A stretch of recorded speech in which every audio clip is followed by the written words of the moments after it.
We've got a really interesting one lined up for you today. Right. This one's all about self-awareness. And it's based on a bunch of articles and notes that you, our awesome listeners, sent our way. Yeah, thanks for those, by the way. Tons of great stuff in there. So, our mission today is to kind of dig through all that, right? Pull out the really useful bits, the stuff that can actually help you become more self-aware, without getting lost in a sea of information. Definitely. We don't want to overload anyone. And we figured a good place to start would be with, what seems to be the biggest hurdle for a lot of people. The first obstacle, yeah. Okay, so going through everything, one theme just kept popping up over and over.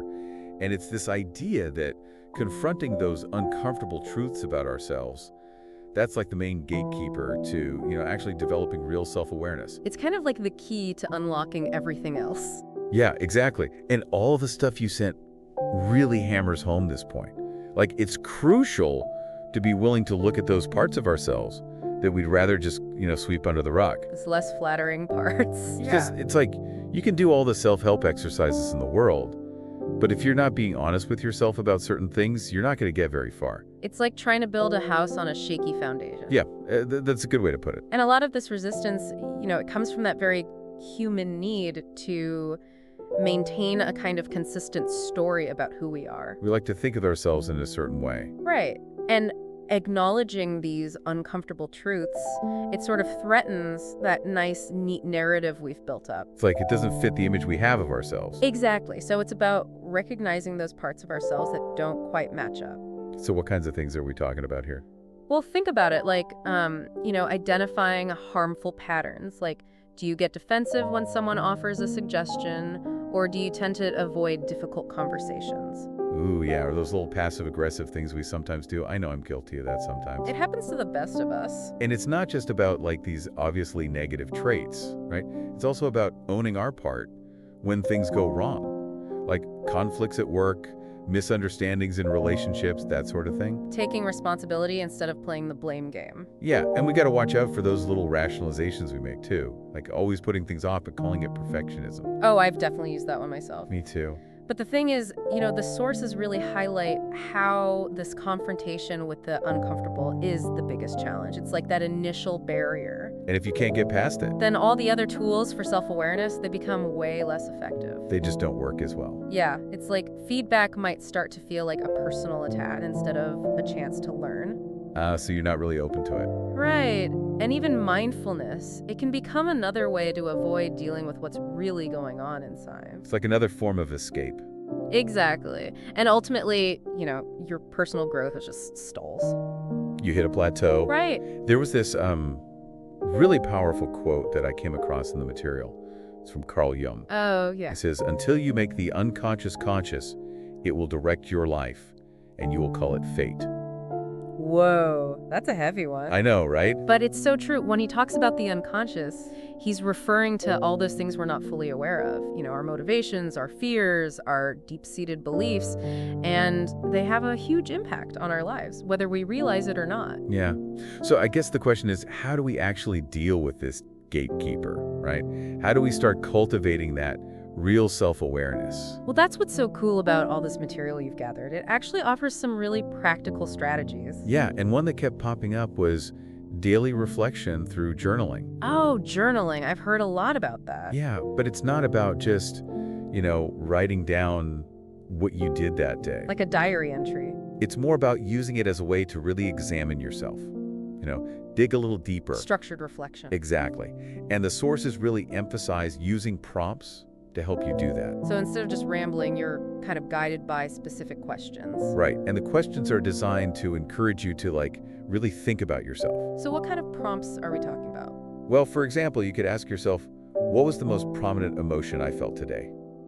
And what do I think triggered it? Interesting. Or when did I react impulsively today? What were the circumstances? Okay, yeah, that's a good one. Yeah, this one's really insightful. What did I avoid dealing with today? Oh, wow. I like that one. It really gets to the heart of things. And the point is, if you do this kind of journaling consistently, you start to see patterns in your behavior. You notice recurring themes. Right, like maybe you always get frustrated and angry in team meetings. And it could be because you feel like your contributions aren't being heard. Yeah, or in my own life, I realized I tend to withdraw in my relationship when I'm feeling unheard. So journaling can help bring those unconscious reactions to the surface. Exactly. And there was this analogy that really helped me understand this better. Dr. Patel described journaling as a mental MRI. Oh, that's clever. Right. It's like, just like an MRI scans your body to see what's going on beneath the surface, journaling can scan your mind. To identify those underlying patterns and discrepancies? Yeah, like maybe you think of yourself as easygoing, but then you see all these passive-aggressive responses in your journal entries. It can be pretty eye-opening. It definitely is. And the really cool thing is, you don't need to spend hours doing this. Even just a few minutes a day? The sources suggest even 5 minutes can make a difference. Wow, that's pretty encouraging. Okay, so we're journaling, we're looking inward, but the sources also stress the importance of getting an outside perspective. To help us see those blind spots we might have. Exactly. And that brings us to our second key strategy, seeking honest feedback from others. It takes courage to do that. It does, but it's so valuable.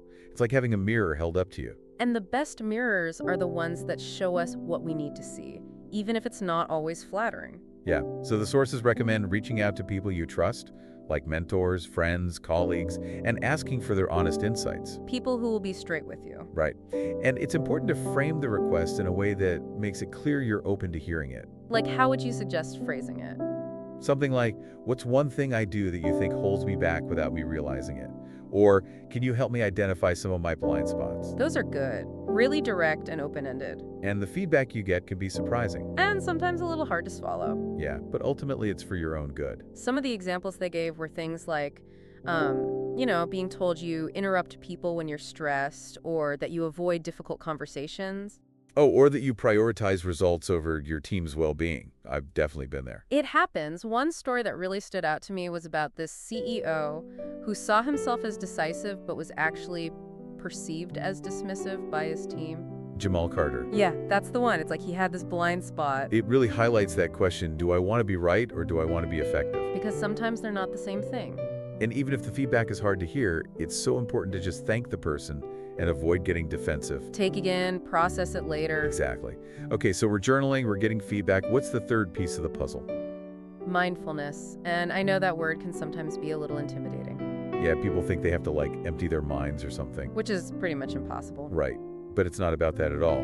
The sources describe it more as learning to observe your thoughts without getting carried away by them. So you're not trying to suppress your thoughts. No, you're just noticing them. The worries, the judgments, that constant inner chatter.